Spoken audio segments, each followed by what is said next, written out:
We want to think that this time of year is only full of happiness and ease, but that's actually not the case for many people. So I want to take a moment to learn more about the work and compassion provided for victims, by Victim Outreach Incorporated. Very important that we speak about this with more. I am here with co-executive directors Jennifer Griffin and Chris Charlin. We also have Roz Cooper, who is a survivor and a board member. Ladies, so happy to have you here. We need to talk about this. Jennifer, explain what you do. Yes, so Victim Outreach Incorporated has been around for over 40 years. Has it really? Yes, and we are a trusted leader in victim services, and our goal is to provide law enforcement-based victim services in Jefferson County. So we provide services for 7 different police departments, and we provide services 24/7. So whenever law enforcement is meeting someone who is a victim of crime or experiencing trauma, they call us out and we respond on scene to meet with those people in crisis. You guys are angels. This is an amazing opportunity to speak about this. Chris, you don't often talk about your work publicly, but why is now the time you've chosen to speak out? Absolutely. We definitely don't want to talk about our work publicly, and right now it's important because we've lost some funding. Is that right? Okay. Yes, and so it's really important for us to explain the work that we do and how it matters to our community. Yeah, this is very important. Yeah. Very important. Okay. There is a QR code. We're going to put it up on our screen right now. I want my viewers, I know my viewers, these are good people. This is something that they need some funding. We got to step up. Either take a picture or go right now. You can donate using this QR code. Their funding, we need to up it, and I know Colorado and Company will come through.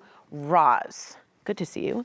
Victim Outreach Incorporated was there for you, and now you actually serve on the board. What can you share with our viewers right now, how important the services are, and if you don't mind, take it personally in terms of how they, or you felt when they were helping you. So Chris was actually the volunteer. Is that right? Who showed up. It was several years ago. Really? And, you know, I think the most important thing was for the first time in 13 years, I felt heard. Yeah. I felt like I had a voice. Yeah. And then shortly after my ex tried to kill me, my son was killed. And she showed up again. And VOI was able to provide, you know, more than just an ear. She was a trusted person for you. She was a trusted person. You know, she put me in contact with the Wheat Ridge Police Department, who were able to come and assess, you know, my property, give me any pointers to make it safer. She provided me with cameras, helped me navigate court proceedings, which are so confusing, overwhelming. Yeah. And you know, and just I had her on speed dial for a while, and I think that the services that they offer are just exceptional and absolutely critical. I don't think I would be here today without you. VOI. Beautiful. And I have to say, bravo for joining and for realizing you can give back yourself. That's an incredibly courageous thing to do, and also just a beautiful gift. Jennifer, I want you to walk us through what happens. You get a call to assist, and is it victim, should I say survivor?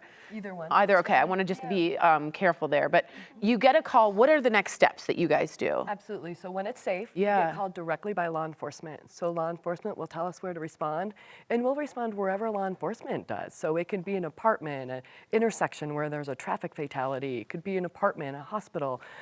So we'll respond on scene. We'll first connect with law enforcement to kind of get an idea of exactly what happened. Yeah.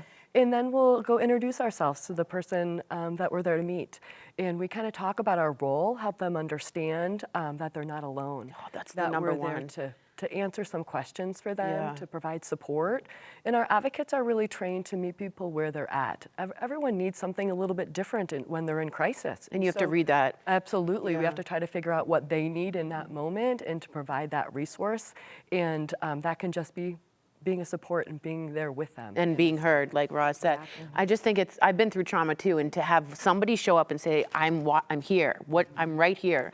I can't, I mean, that would be, what a gift, what a gift. So, Chris, can you share a couple of examples with us of when you were on site supporting victims? Absolutely, well, Roz talked about a couple of them. Yeah. But an example that comes to mind is during the pandemic, when so many people were not going out, we continued to say, we will respond. Oh, wow. And so a mother, her child was murdered, and so we responded out on scene.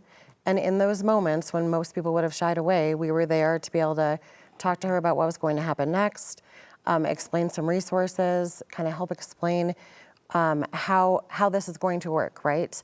And really help take those next difficult steps. Yeah. It's like a guide. You're there as the guide to navigate. Right. I just want to say thank you to both of you. And I also want to say bravo for you, your courageous and beautiful gift of giving back. I'm so, so happy. And I'm so sorry about your son.